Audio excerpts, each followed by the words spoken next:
지난주까지 역사적 예수님 연구라고 제가 이렇게 그냥 따로 제목을 붙였는데 파트 1 예수님은 누구신가?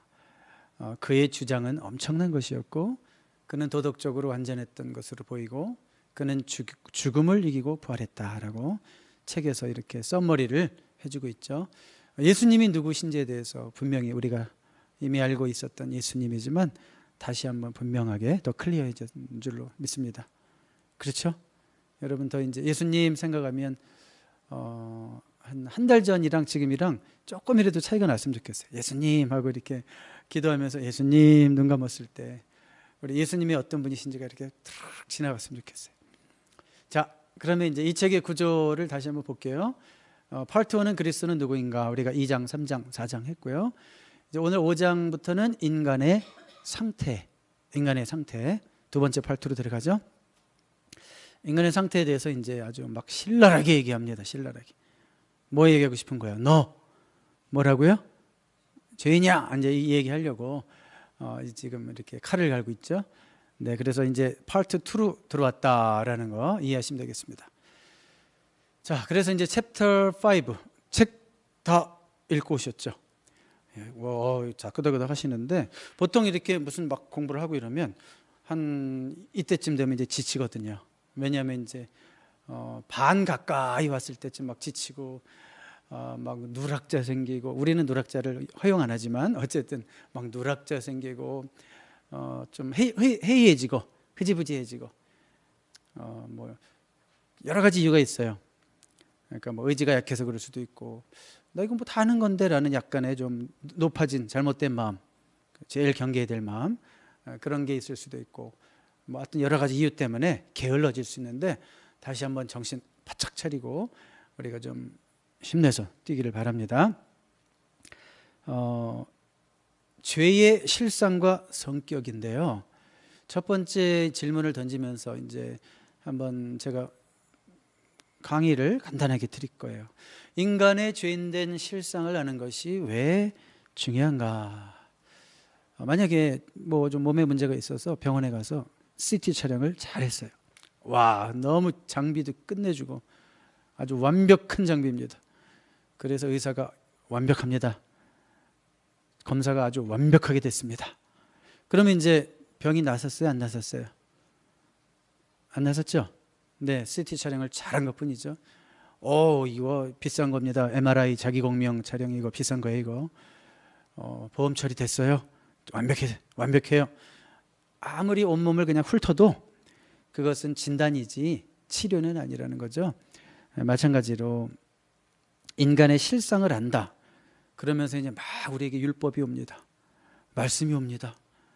그러면 그 말씀 속에서 내가 막 그냥 자기 노출이 되는 거예요. 그냥 말씀만 해서 뻘거벗겨지는 거예요. 내 속이 다 드러나는 거예요. 바로 죄인의 실상을 알게 하는 거죠. 인간의 죄인된 실상을 알게 하는 거죠. 그 이유는 뭘까요? 실상이 목적이 아니라 뭐가 목적이다? 구원이 목적이고 치료가 목적이고 회복이 목적이고 그렇죠. 그러니까 이제 인간의 실상을 아는 것이 왜 중요한가? 병을 정확하게 진단한 후에야 비로소 처방을 내리고 치유가 가능해지는 것과 마찬가지다. 그 얘기죠. 우리의 죄인됨을 철저히 모르면 우리의 회복도 철저하지 않아요. 그렇잖아요. 병원 갔는데 의사가 오진했어요. 그럼 고칠 수가 없어요. 집에 돌아가세요. 감기예요. 뭐 불치의 병에 걸린 사람한테 감기예요. 집에 돌아가세요. 막 이게 잃어버린다면 그건 시작도 못 하잖아요. 치료를. 그렇죠. 그러니까 정확하게 진단한 후에야 처방을 내릴 수 있기 때문에 그렇습니다. 그래서 우리는 우리의 죄인됨의 실상이 지적당하는 것에 대해서 아파도 우리는 직면해야 될 줄로 믿습니다. 네. 그럼 이제 이런 책에 보니까 죄라는 것은 환영받지 못하는 주제다 이랬어요. 오늘 죄에 대해서 또 클래스를 시작하는데 공교롭게 오늘 출석 인원이 제일 적네요. 환영받지 못하는 주제라 그런가요? 아니면 다른 이유가 있어서 그런가? 그거는 모르겠지만 어쨌든 오늘 뭐 여러 가지 사정 때문에 제일 적은 분이 오셨는데 왜 환영받지 못하는 주제일까? 너 죄인이야 그런 얘기 듣기 싫은 거죠. 그렇죠? 자고로 동양에도 맹자는 성선설을 주장하고 순자는 성악설을 주장했는데 누가 더 인기가 좋은지 알아요? 누가 더 파퓰러한지 알아요? 맹자가 훨씬 유명해요. 그렇죠? 순자는 약간 밀렸어 뒤로. 이제 인간은 악하다 그러니까. 자, 이 성악설을 얘기하는 건 아니고 어쨌든 인간은 죄인이다. 뭐 맞습니다. 성악설입니다. 원래 인간은 죄인이다 라는 걸 얘기하고 있는 거죠. 그래서 이게 싫어가지고 자존심 상한다고, 아니야 인간은 죄인이 아니야 그러면서 막 낙관적으로 보려고 하는 시도들이 많이 있었죠. 인간은 얼마든지 교육을 통해서 과학의 진보와 또 여러 가지 enlightenment, 뭐 계몽운동이라든지 이런 걸 통해서 인간은 점점 더 죄를 극복할 수 있어. 뭐 이런 식의 이론들은 역사상 뭐 끊임없이 있어 왔죠. 그런 역사상의 운동들은 있었지만 모든 것이 실패했다. 세상 역사는 인간의 죄인됨을 더욱 증명할 뿐이었다라는 것이었죠. 여전히 세상에 법이 필요해요. 왜 필요할까요? 오히려 옛날보다 법이 자꾸 세분화돼요. 그렇죠? 법이 그냥 점점 많아져요. 이게 더 막 복잡해져요. 법이 어멘드먼트 할 때마다 법이 더 생겨요. 왜 그럴까? 사람들이 점점 죄를 덜 짓고 죄의 가짓수도 줄어들고 사람들이 알아서 착하게 살면 법이 필요 없는데, 여전히 법이 필요하고 법을 집행하는 경찰이 필요한 것은 인간의 죄인됨을 설명해 주는 예다라고 할 수 있겠죠. 우리 박기현 집사님 얼굴이 안 보이는데 제가 안 보이니까 답답하시죠? 괜찮아요? 이렇게 보니까 집사님만 안 보여요. 가끔 이렇게 할게요. 이렇게. 네. 네, 그래요. 하여튼 환영받지 못하는 주제고, 또 그래서 인간의 어떤 많은 낙관적으로 죄를 보려는 시도가 있었지만 그것은 증명될 수 없는 것은 오히려 인간은 죄인됨을 면할 수 없다고 하는 인간의 어떤 죄의 보편성 때문이에요. 그래서 죄의 보편성에 대해서 이제 이 교재가 자세하게 설명을 하는데 제가 몇 군데 성경 구절을 뽑아봤어요. 우리 열왕기상 8장 46절 한번 같이 읽어봅니다. 시작. 범죄하지 아니하는 사람이 없사오니. 네, 좀 줄여서 했습니다. 범죄하지 아니하는 사람이 없사오니 그랬고요. 시편 143편 2절 시작. 주의 종에게 심판을 행하지 마소서. 주의 눈앞에는 의로운 인생이 하나도 없나이다. 여기 보면 의로운 인생이 없다는데요, 누구 앞에 없다고 그랬어요? 주님, 하나님 눈앞에는 없다고 그랬어요. 인간들끼리는 서로 쳐다보면서 내가 너보다 의롭거든 이러잖아요. 그러고 살잖아요. 저 세상 사람들, 내가 너보다는 법을 잘 지키거든, 나는 법의 집행인이고 너는 형을 받는 사람이야 이러면서 죄인을 가리기도 하고 이러지만 하나님 앞에서는 의로운 인생이 하나도 없대요. 이 세상에서 아무리 뭐 반듯하게 사는 목사님 할아버지 일자로도 의로운 인생이 하나도 없나이다 이렇게 얘기하고 있고요. 그 다음에 로마서 3장 23절 시작. 모든 사람이 죄를 범하였음에 하나님의 영광에 이르지 못하더니. 네, 모든 사람이 죄를 범하였음에 하나님의 영광에 이르지 못하더니. 이게 로마서 3장 23절에 있는데요, 복음이 뭐예요? 복음은 기쁜 소식이거든요. 기쁜 소식, 예수 그리스도에 관한 기쁜 소식, 죄인을 구하는 예수님, 뭐 이런 얘기잖아요. 그런데 그 복음을 정말 잘 정리해 놓은 성경이 로마서예요. 로마서가 모든 성경 중에서 복음을 가장 잘 정리한 책인데, 로마서의 1장부터 3장까지 총 16장까지가 있는데요, 사실은 9장부터는 거의 뭐 이제 9장부터 11장까지는 역사고 12장부터 적용이니까 8장까지가 복음의 핵심 교리예요. 근데 로마서 1장부터 8장까지의 그 핵심 교리 중에서 1장, 2장, 3장의 주제가 뭐예요? 죄예요. 죄 얘기만 해요. 계속 죄 얘기만 해요. 너도 죄인, 나도 죄인, 우리는 다 죄인, 모두 죄인.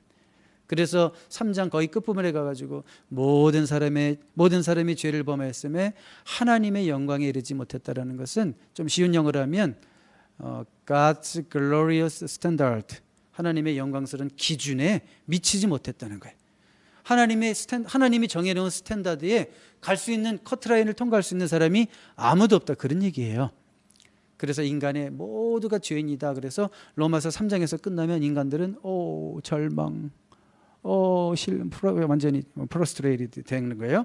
아무것도 못해. 절망. 그때 한 다른 법이 있다.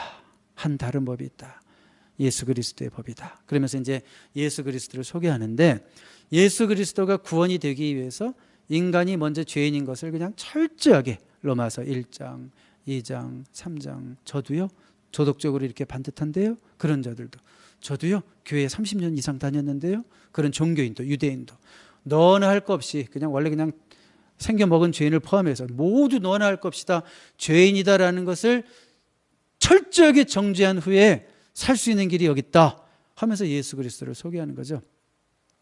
그래서 예수가 기쁜 소식이다. 그래서 예수가 복음이다. 그 얘기를 하고 있는 거죠. 네, 그래서 우리 죄의 보편성에 대해서 이 책이 아주 분명하게 하고 있고요. 그럼 죄란 무엇인가? 죄란 무엇인가? 자, 이 책에서 죄란 무엇인가를 이제 두 가지 단어로 정리하고 있어요. 네, 죄란 결함이고 죄란 잘못 행하는 것이다 라고 책에서 정리하고 있죠. 결함, 그러니까 shortcoming, 영어로 그렇게 돼 있고, 잘못 행하는 거는 wrongdoing이라고 돼 있죠. 그러니까 결함은 가만히 보니까 약간 소극적이죠. 좀 소극적인 거예요. 그래서 표적을 이제 이런 표현을 쓰죠. 표적을 향해 활을 쐈는데 표적을 마치지 못했어요. 왜일까요? 능력이 없어요. 안 돼. 그래서 번번이 못 지켜. 그런 거 있잖아요. 그런 인간의 어떤 한계, 그걸 이제 결함, shortcoming이라고 그랬고요. 그 다음에 잘못 행하는 것은 조금 적극적 의미죠. 아까 결함이라는 게 소극적 의미라면, 이 잘못 행한다는 것은 때로는 알면서도 경계를 넘어간 것이죠. 공의를 어긴 거죠. 자, 그래서 이렇게 죄라는 것은 또 어떤 영어로는 그렇게도 표현하죠. omission and commission, 이런 말로도 하잖아요. 그러니까 omission은 누락된 거고 못한 거고 못 지킨 거. 그래서 성경에는 뭐뭐도 하지 말라, 뭐뭐도 하지 말라, 하지 말라도 상당히 많은데, 이걸 못 지킨 거 omission이라고 그러고, 그 다음에 아니죠, 반대죠. 하지 말아야 될 것을 한 거 commission이죠. 하지 말아야 될 것을 내가 했으니까 commit 한 거잖아요. 근데 어떤 거는 하지 말라 그랬는데 또 하라 그랬는데 또 안 했어. 하라 그러는 거 많잖아요, 성경에. 사랑하라, 용서하라. 근데 못했어요. 그거는 또 omission. 그래서 이런 의미에서 commission, omission 이렇게 말할 수도 있고, 또 내가 약해가지고 어쩔 수 없이 자꾸 쓰러지고 넘어지는 shortcoming도 있고, 그 다음에 때로는 알면서, 때로는 무의식 중에, 부지중해라는 말 쓰죠. 무의식 중에 우리가 잘못 행한 이런 모든 것들, 그거를 죄다 이렇게 정의합니다, 성경에서는. 그래서 헬라어에는 하말티아 이런 단어도 쓰고 이런 말도 하는데, 이게 다 풀어서 이렇게 얘기한 거예요. 결함, 잘못 행하는 것. 자, 그런데 이 두 단어는 어떤 도덕적 기준이 있다라는 걸 전제한다 이거예요. 어긴다는 거는 뭐가 기준이 있으니까 어기는 거죠, 그렇죠? 기준, 어떤 스탠다드가 있다는 거예요. 모럴 스탠다드가. 그래서 그 기준이 뭐예요? 우리에게 하나님 말씀이죠. 하나님 말씀 중에서도 특별히 율법, 그 율법, 예를 들어서 창세기부터 신명기까지는 그 모세 오경은 율법서라고 그러죠. 그러니까 거의 어떤 인간의 죄인됨을 굉장히 드러내는 성경이다 이렇게 말할 수도 있겠죠. 근데 창세기, 출애굽기, 레위기, 민수기, 신명기뿐만이 아니라 성경의 66권의 율법적인 요소가 다 있죠. 분명히 그 성경을 통해서 우리가 지적되고 우리가 드러나고 우리의 죄인됨이 드러나고 이렇게 되니까 그런 거예요. 기준이 있다는 거예요. 그래서 옛날에는 성경을 정경이라는 그 정경을 많이 강조했어요. 성경 중에도 뭘 강조했다고요? 정경.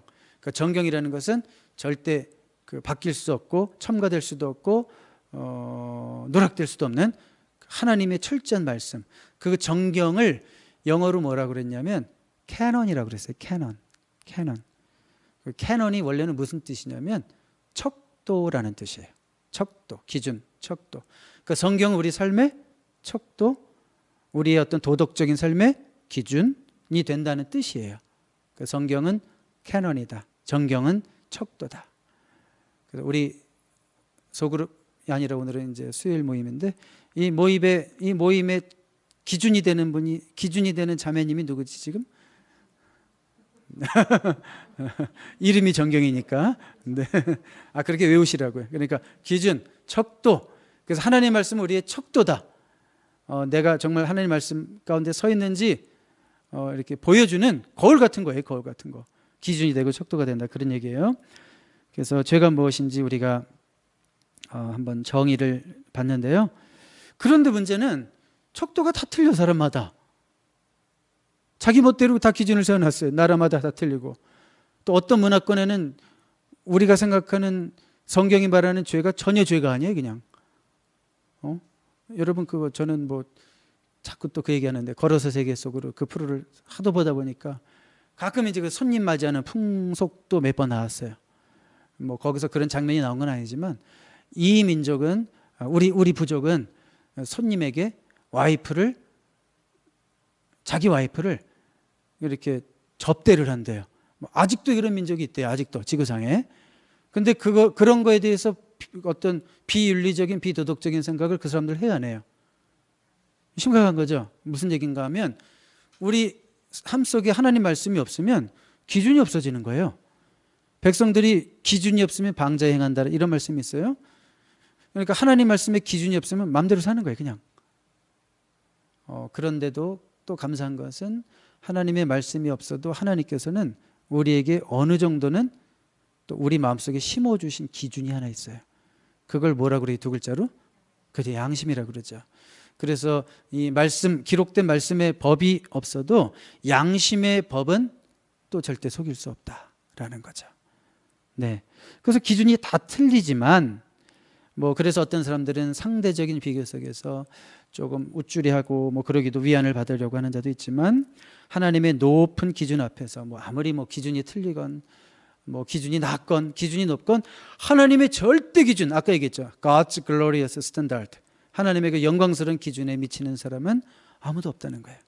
그래서 모든 사람이 죄인이다라는 것이 성경, 기독교의 기본 진리, 복음의 전반부의 결론이다. 이렇게 말해도 과언이 아닙니다. 자, 죄인됨을 벗어날 길이 없다는 것을 이제 십계명을 통해서 한번 볼래? 이러시는 거예요. 십계명을 주신 이유가 뭘까요? 제가 그걸 한번 이 책에서 말하는 십계명을 주신 이유가 뭔지 염두하면서 책을 읽어보세요. 이렇게 말씀드렸죠. 십계명을 주신 이유가 뭐라고 생각하세요? 죄를 깨닫게 하시려고. 근데 이 책에서는 분명한 게 그거예요. 우리가 얼마나 죄인인지를, 자, 한번 10가지 한번 볼 테니까 한번 니네 좀 들여다볼래? 10가지 거울을 집어 던지신 거예요, 하나님께서 우리에게. 그러면서 그 거울로 한번 나를 보라는 거예요. 아하, 나는 완전해. 나는 역시 의로워. 한번 이럴 수 있는지 보라는 거죠. 자, 그런 의미에서 십계명을 주셨어요. 그러면 십계명을 주신 목적이 그거 하나뿐일까요? 그건 아니에요. 십계명은 우리 인생의 행복을 위해서 또 주신 거예요. 골탕 좀 먹여봐라 이렇게 주신 것이 아니라, 제가 한번 이런 예를 들어, 예전에 교통 표지판은 우리 어떻게 하면 좀 벌금을 매기려고, 때리려고 붙여놓은 걸까요? 아니면 우리의 안전과 행복을 위해서 붙여놓은 걸까요? 후자죠. 그러니까 똑같은 거죠. 십계명을 하나님이 주신 목적도 너네가 이 십계명을 통해서 너네가 죄인됨을 발견할 수밖에 없지만, 그래도 말씀을 의지하면서 하나님의 능력을 의지하면서 성령님을 의지하면서 이 계명대로 살 때 진정한 행복이 거기에 있느니라. 그러니까 행복 십계명이다. 그렇게 봐야 돼요. 그러니까 여러 가지 십계명을 주신 목적이 있는데, 특별히 이 책에서는 이 계명을 통해서 너희의 죄인됨을 봐라. 왜요? 우리가 지금 5장 죄의 실상과 성격을 보고 있는 거니까. 그렇죠? 십계명이 어떻게 다 외우고 계십니까? 십계명 한번 아시는 분 처음부터 끝까지 한번 해보세요. 누가? 쉽게 외우는 법 아시는 분? 제가 쉽게 외우는 법을 다시 찾아왔는데 한번 들어보세요. 1. 여긴 없어요. 1. 1절 나 외에는 다른 신을 두지 말라. 2. 이상한 우상을 섬기지 말라. 첫자를 따서. 3. 삼가 하나님의 이름을 망령되게 부르지 말라. 4. 사업을 하지 말고 안식일을 거룩하게 지켜라. 5. 오마니와 아바지를 공경하라. 6. 육탄 공격으로 살인하지 말라. 7. 칠보 단장한 여인을 조심하라. 8. 팔로 도적질하지 말라. 9. 조금 센 펜 쓸게요. 구라치지 말라. 10. 10원이라도 남의 것을 탐내지 말라. 외웠나요? 한번 해봐요. 조금 그래도 좀 쉽지 않아요? 1절 나 외에는 다른 신을 두지 말라. 2. 이 이상한 우상을 만들지 말라. 3. 삼가 하나님의 이름을 망령되게 부르지 말라. 4. 네, 생각 확 나네 그거. 안식일을 거룩하게 지켜라. 5. 오마니와 아바디를 공경하라. 6. 육탄 공격으로 살인하지 말라. 7. 그렇지, 기억 잘 나죠? 7보 단장한 여인을 조심하라. 8. 팔로 도적질하지 말라. 9. 네, 10. 10원이라도 남의 것을 탐내지 말라. 자, 이건 그냥 재미로 뭐 이걸 못 외운다고 우리가 뭐 10계명을 못 보는 건 아니지만 그래도 외우면 또 우리 아이들에게도 가르칠 수 있으니까. 아이들에게 이렇게 가르치면 좀 그런가? 네. 상상만 그렇게 하고 가르칠 땐 순화된 언어로 하시기 바랍니다. 자, 인간이 얼마나 결함이 많고 얼마나 잘못 행하는지 우리 십계명을 기준 삼아서 한번 볼 수 있다는 얘기죠. 첫 번째가 뭐예요? 나 외에 다른 신들을 내게 있게 말지어다 그랬습니다. 자, 이거는 그러니까 예배의 대상을 얘기하는 거죠. 오직 우리의 예배의 대상은 누구다? 하나님이시다, 그런 얘기예요. 그러니까 예배의 대상이다라는 건 뭐냐면 우리의 생각이나 사랑의 첫 자리에 계신 분, 그게 우리의 예배의 대상이에요. 우리의 생각의 첫 자리, 우리의 사랑의 첫 자리, 누가 계십니까? 이 책에서 뭐라고 그래요? 그것이 탐닉하고 있는 취미라면 그것은 그 취미에게 예배하는 거예요. 그것이 우상화하고 있는 사람이라면 혹은 자식이라도 그게 하나님 자리를 대신한다면 하나님 대신 우리는 사람에게 예배하고 있다고요. 그래서 1계명을 어기게 된다, 그런 얘기죠. 뭐 야심도 재산도 등등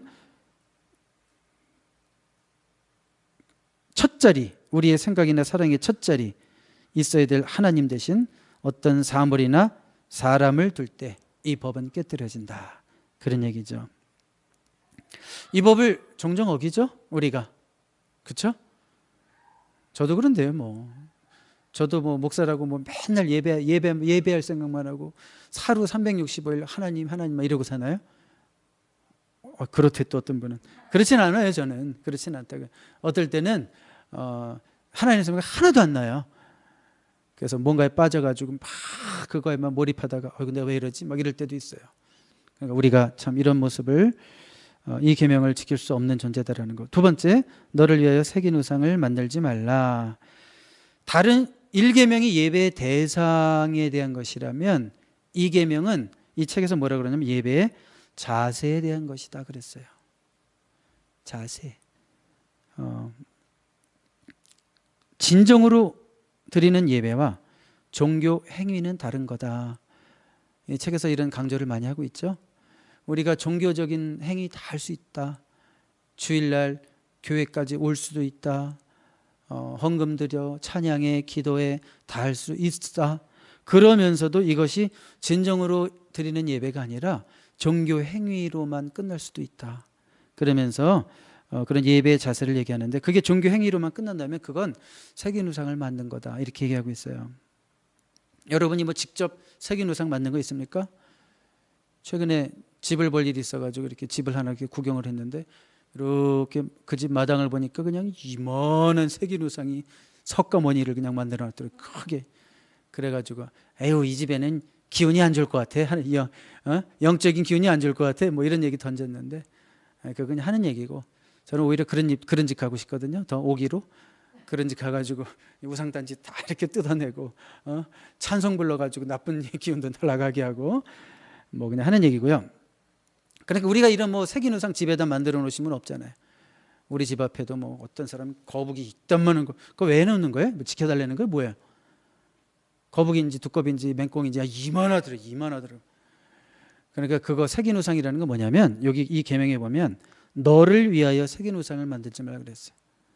불안해서 그런 거예요. 불안해서. 너 불안해가지고 도와달라고 만들어 놓은 거냐? 또는 너를 위하여 네 욕심 챙기려고 우상의 이름으로 그 지금 우상 만들어 놓고 우상의 이름으로 편하게 지금 네 욕심을 챙기는구나, 그거예요. 그래서 음란한 죄를 합리화하기 위해서는 음란의 신을 만들어 놓고 마치 음란한 행위를 하면 음란의 신이 기뻐하신다, 이런 식으로 합리화시키는 게 우상이죠. 그러니까 새긴 우상, 우리가 직접 우상을 만들진 않을지라도 마음속에 그런 새긴 우상들, 나를 위해서 내 욕심을 챙기기 위한 것들을 얼마든지 형상을 만들 수 있다는 거예요. 과연 우리가 이 율법 앞에서 자유로울 수 있는가? 나를 위해서 살지 않는가? 예배한다고 하면서도 하나님 영광 받으시옵소서 하면 말은 그렇게 하는데 하나님만 영광 받으시옵소서 하는데 오늘 내가 은혜 못 받았다고 성질나가지고, 아니 영광은 다 하나님께 돌린다며 내가 은혜 못 받았다고. 그러니까 예배의 초점이 누구에게 가 있어요? 하나님께 가 있는 게 아니라 자기 만족, 자기 중심성이라는 것이 우리에게 있는 새긴 우상일 수 있겠구나. 세 번째로, 내 하나님 여호와 이름을 망령되게 부르지 말라 그랬죠.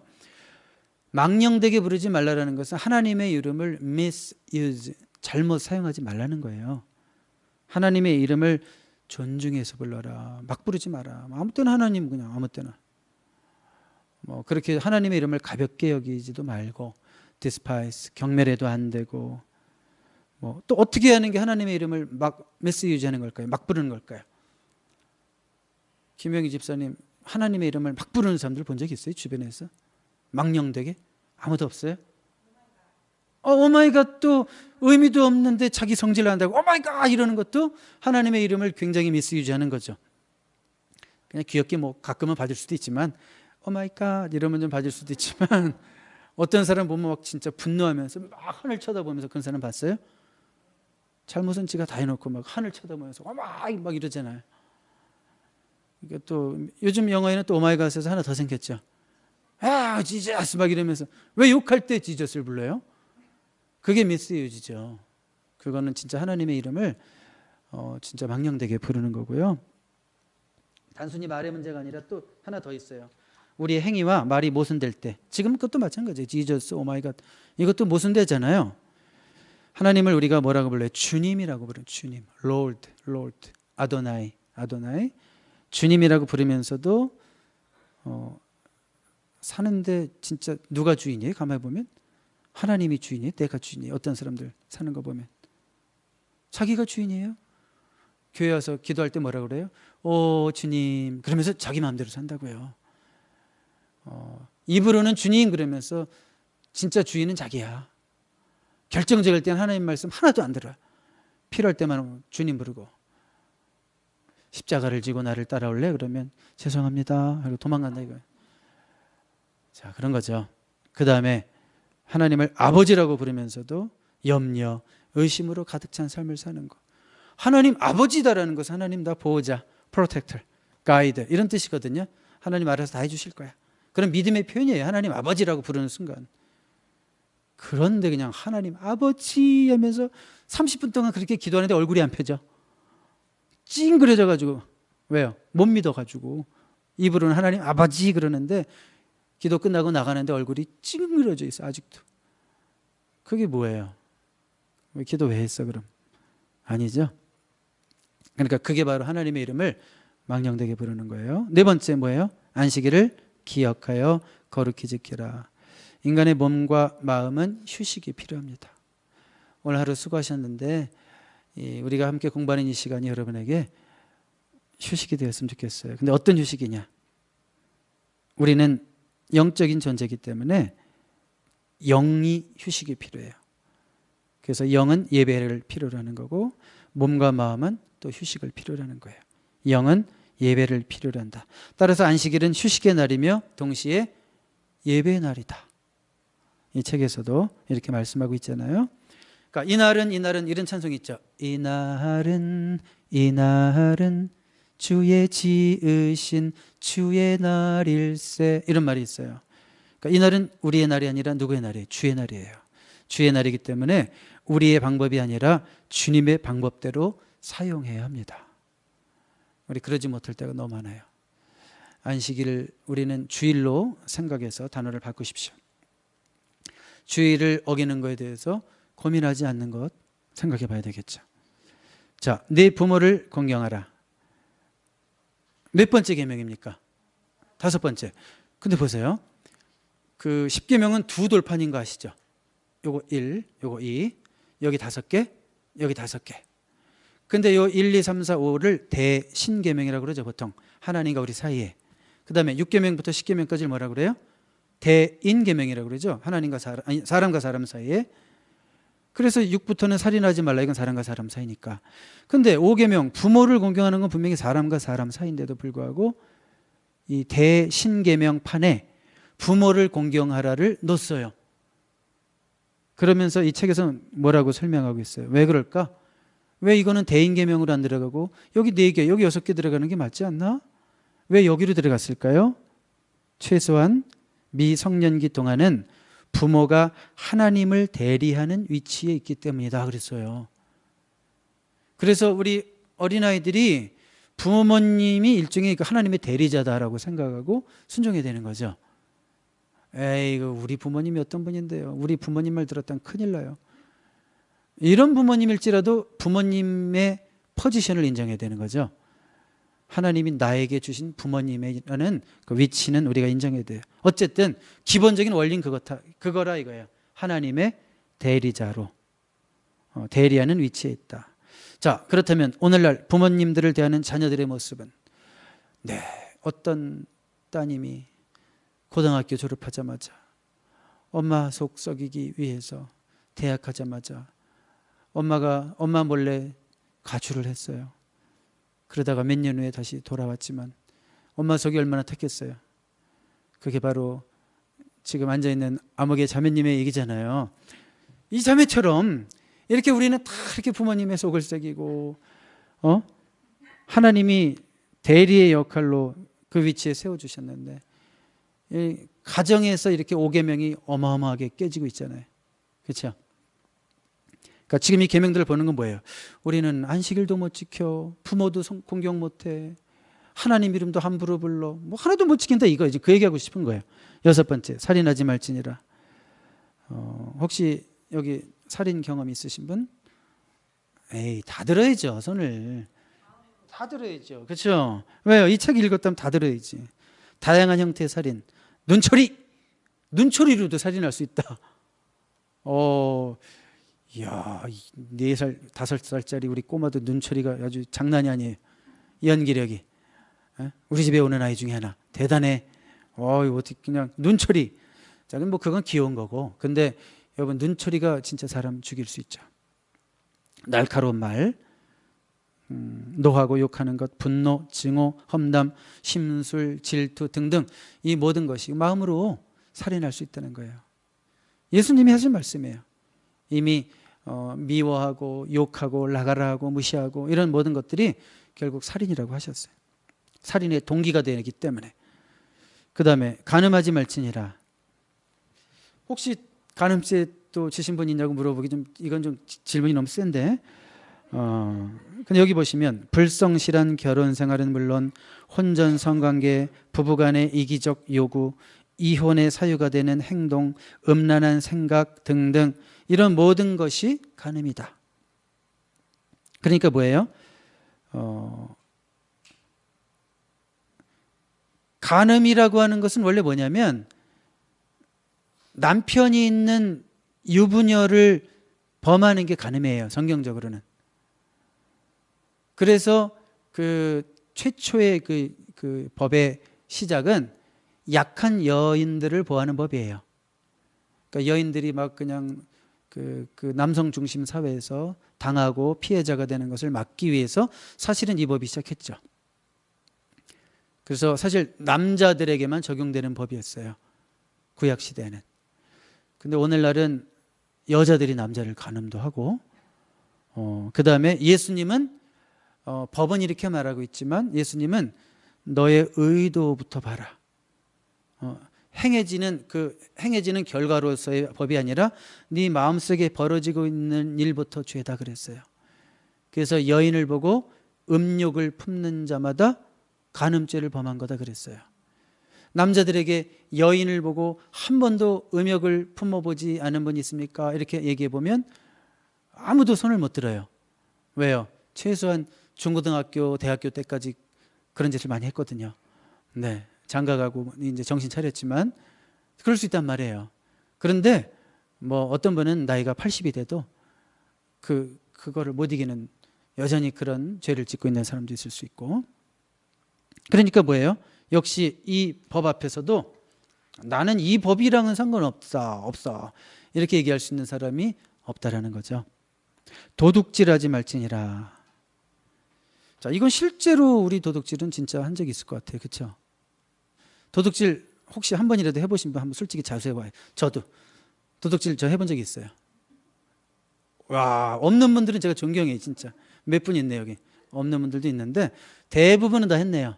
저는 어려서 너무 솔직히 너무 가난해가지고 아버지가 목회하시면서 진짜 자식들에게 너무 먹을 걸 안 주셔가지고 먹고 싶은 걸 안 사주셔가지고 어쩌다 부흥회 가서 부흥회 끝나고 그 교회 성도들이 싸준 거 있죠. 뭐 선물 세트 그런 거 외에는 없었어요. 거의 없었던 것 같아요. 기억에. 너무 먹고 싶은 게 있는데 그 길거리에 쥐포가 너무 먹고 싶은 거예요. 쥐포가. 그래서 길 가다가 쥐포를 그냥 짚고 이렇게 간 적도 있어요. 네, 도둑질 2번 한 기억 나는데 그거 한 번, 그다음에 구멍가게 약간 정신 조금 빠진 아줌마가 그 주인인데 그 아줌마가 약간 멍해가지고 아줌마 저거 이러면서 있고 이게 두 번 도둑질했는데 이분이 나중에 우리 교회 나오셨어요. 아직 그때 자수 못하고 끝났지만 그냥 스스로 참회하고 그랬지만, 근데 뭐 우리는 다 도둑질의 경험도 있고요. 물건 훔치는 것은 물론 탈세, 근무 태만, 노동력 착취 이런 것들도 다 간접적인 도둑질이 될 수 있다라는 거죠. 그렇죠? 그리고 단지 도둑질 안 했으니까 됐지 여기서 만족하지 않고 이 법은 가난한 사람들, 궁핍에 처한 사람들을 도울 수 있는 자리까지 나가야 된다 그랬거든요. 우리는 도둑질은 안 하지만 남을 돕는 자리까지는 가지 못한다. 그런다면 역시 우리는 이 법에 여전히 부족하다라는 걸 느끼는 거고, 그 다음에 내 이웃에 대하여 거짓 증거하지 말라. 아까 어떻게 외웠죠? 9계명? 구라로 외웠죠. 쉬운 말로. 네, 모든 종류의 거짓말을 말하는 거예요. 중상, 비방, 교미한 과장, 왜곡, 안 좋은 소문 전달 등을 통해 타인의 명성을 강탈하는 거. 요즘 사회적으로 또 이슈가 많이 되는, 문제가 되는 악플 다는 거. 그 악플 다는 걸 영어로 뭐라 그래요? 그 커멘트 다는 거. 누가 글 써놓으면 SNS에다가 뭐 거기다 답글 리플라이 달고 이러는 걸 뭐라 그래요? 그냥 리플라이예요? 아니면 뭐예요? 한국말로는 악플이에요. 악플. 나쁜 글. 응? bad reply, 그냥 bad comment에 하여튼 뭐 그런 말이. 그러니까 한국은 그런 게 좀 문제가. 그래? 왜? 사이버 bully. 사이버 bully 하는 거. bully, 사이버 bully. 네, 사이버 bully 하는 거. 이런 것들 때문에 그 거짓말을 진짜처럼 퍼뜨림으로 인해서 한 사람의 명예가 추락하고 소문이 얼마나 많은 사람을 힘들게 합니까? 그렇죠. 특히 이민 사회에서, 이 좁은 한인 사회에서 그냥 쓸데없이 근거도 없이 충분한 정보도 없이 확인도 되지 않은 거 가지고 말하기 좋아가지고 남 얘기 쉽게 하는 사람들이 얼마나 많아요. 그 누구한테 들은 말은 부부간에도 전달하지 마세요. 네? 우리 집에 그게 있죠. 철칙이. 제가 성도님에게 들은 얘기 아내한테 안 하기. 네. 그러니까 여러분, 그러니까 제 아내가 불만이 많죠. 매일 교회 일을 제일 마지막에 한다고 자기가. 알아도 되는 건 얘기해요. 교회 뭐 오피셜리 해야 되는 일은. 어쨌든 그 정도로 우리가 이런 부분에서 노력을 해야 되는데, 노력을 하다가도 또 우리가 결국은 거짓말도 하고 말로 남을 힘들게도 하고 이럴 수 있는 게 우리라는 거예요. 또 마지막으로 탐내지 말지니라.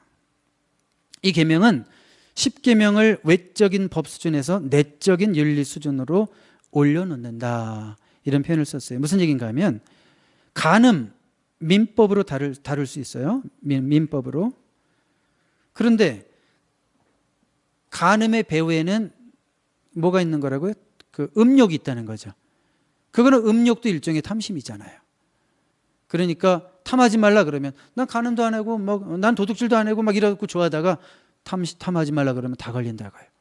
도둑질은 안 했지만 욕심은 있었거든요. 그렇죠? 살인은 안 했지만 분노하고 미워했거든요. 그러니까 이것은 10계명을 외적인 법 수준에서 내적인 윤리 수준으로 올려놓은 거예요. 그러니까 9계명까지 막 최선을 다해서 지켰다. 나는 됐어. 그러는데 10계명에서 콱 무너지는 거예요. 아니구나. 겉으로 안 한다고 되는 게 아니구나. 내 동기, 내 마음의 법까지 하나님은 보시는구나. 그런 거죠. 자, 그래서 이 계명들이 우리에게 보여주는 건 뭐예요? 우리는 totally, 완전히 뭐라고요? 죄인으로 드러날 수밖에 없다. 모든 사람이 죄를 범하였음에 하나님의 영광에 이르지 못하더니 fall short of God's glorious standard. 이 말이 맞구나. 우리는 하나님의 그 영광스러운 기준에 절대 미칠 수 없구나. 죄인임을 알기 때문에 이렇게 철저히 해봐는 이유는 뭐라고 그랬어요? 그래야지 우리에게 누가 필요해요? 구원자. 죄에서 우리를 구원해 주실, 사망 권세에서 우리를 구원해 주실 예수 그리스도가 필요하다는 거예요. 그래서 오늘 이 공부가 의미가 있는 겁니다.